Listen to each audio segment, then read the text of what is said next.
नमस्कार दोस्तों, आपका अपना चैनल अननोन टेक में स्वागत है।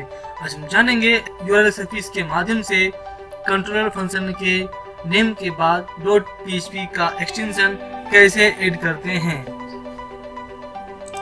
जिस तरह की मैं एक फंक्शन लिखा हूँ about service contact us about, तो मैं चाहता हूँ ये अबाउट अस के बाद .php का एक्सटेंशन ऐड हो। तो चलते हैं अपने कंप्यूटर की स्क्रीन पे। तो मुझे सारे फंक्शन के आगे PHP का एक्सटेंशन ऐड करनी है, लेकिन दिखाता हूँ आपको दोस्तों। PHP something went wrong means 404 is not found 404। तो इसके लिए मुझे कॉन्फ़िग को ओपन करना पड़ेगा। मुझे कॉन्फ़िग फाइल जो PHP ओपन मैंने किया,